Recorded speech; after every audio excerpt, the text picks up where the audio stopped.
नागपुर में एनएमसी की अतिक्रमण कार्रवाई को लेकर जन बदलाव पार्टी ने प्रशासन के खिलाफ मोर्चा खोल दिया है। पार्टी का आरोप है कि शहर में लाखों लोग स्ट्रीट वेंडिंग और छोटे धंधों पर निर्भर हैं, लेकिन प्रशासन बिना वैकल्पिक व्यवस्था दिए उनका रोजगार छीन रहा है।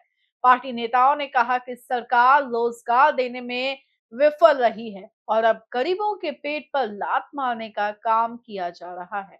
जन बदलाव पार्टी ने आरोप लगाया कि पिछले 1-2 सालों से लगातार स्ट्रीट वेंडर्स, हाथ गाड़ी चालकों और फुटपाथ व्यापारियों पर कार्रवाई की जा रही है।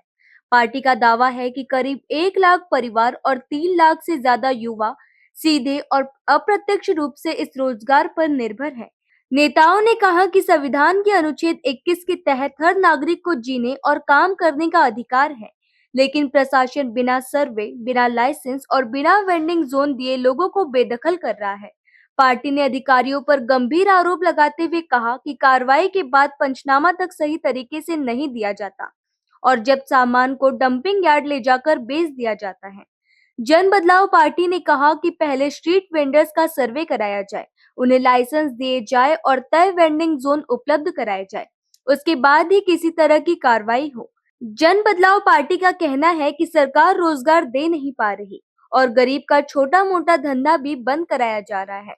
सड़क पर मेहनत करने वाले लोग अपने बच्चों का पेट पाल रहे हैं। पहले व्यवस्था दीजिए, फिर कार्रवाई कीजिए। पार्टी नेताओं ने यह भी सवाल उठाया कि शहर के बड़े बड़े प्रोजेक्ट्स और बिल्डिंग के लिए जमीन उपलब्ध कराई जा रही है, लेकिन स्ट्रीट वेंडर्स के लिए जगह नहीं दी जा रही। महापौर और प्रशासन से मांग की गई है कि नगर सेवकों और अधिकारियों को स्ट्रीट वेंडर एक्ट की जानकारी दी जाए और गरीबों के रोजगार की सुरक्षा सुनिश्चित की जाए। जब तक स्ट्रीट वेंडर्स को उनका अधिकार नहीं मिल जाता, हम यहाँ से टस से मस नहीं होंगे।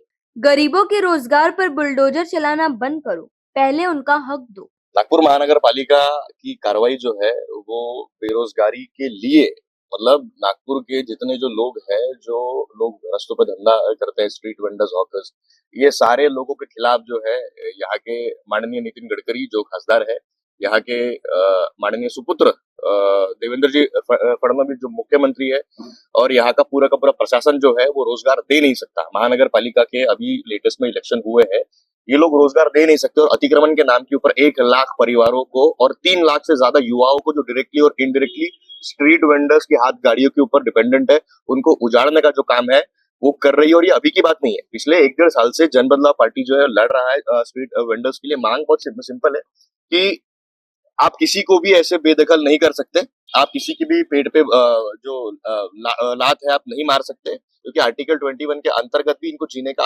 अधिकार है, रोजगार करने का अधिकार है। और जब माननीय पंतप्रधान नरेंद्र जी मोदी जब कहते हैं कि भाई आप पकोड़े तलो, तो पकोड़े तलने की बात वो होटल में कर रहे हैं या रोड पे कर रहे हैं? रोड पे ही कर रहे हैं, क्योंकि वो रोजगार तो वो दे नहीं पा रहे। 1 साल से जितने भी स्ट्रीट वेंडर्स हैं, वो कार्रवाई के बाद पंचनामा एक होता है टीवीसी एक्ट के अंतर्गत, पंचनामा जो है यहाँ के अधिकारी देते नहीं है, घूस लेते हैं और वो जो पूरा जो माल है उसको जाके डंपिंग यार्ड में जाके वो लोग बेच डाल रहे हैं। इसका कहीं पे भी कोई पुरावा नहीं है। ठेला घोटाला जो है इसके पहले भी हम लोगों ने निकालने की कोशिश की थी, लेकिन सरकार जो है टस से मस अभी तक हुई नहीं है। पहले अभिजीत चौधरी थे, अभी माननीय इटंकर साहब यहाँ के आयुक्त है, जो पहले जिला अधिकारी थे। मतलब जिला अधिकारी जो डीएम होता है इस जिले का, जो मजिस्ट्रेट होता है, अब क्या उनको भी नहीं पता टीबीसी एक्ट क्या है? क्या उनको ये नहीं पता कि आपको सर्वे करना चाहिए स्ट्रीट वेंडर्स का? उनको नहीं पता कि उनको लाइसेंस देने चाहिए? उनको नहीं पता कि वेंडिंग जोन देना चाहिए? वो कोई प्रोसेस फॉलो यहाँ पे नहीं हो रहा है। गुंडागर्दी से वो लोग रोजगार जो है वो छीनने की कोशिश कर रहे हैं। और इसीलिए जन बदलाव पार्टी अभी बस एक निवेदन देने के लिए आया है कि भैया आप किसी को भी हटाओ मत, आप किसी को भी आप बेदखल मत करो। पहले आप उनको वेंडिंग जोन दो, उनका सर्वे कराओ, उनको लाइसेंस दो, और उसके बाद जो है वो सड़कें खाली हो जाएगी।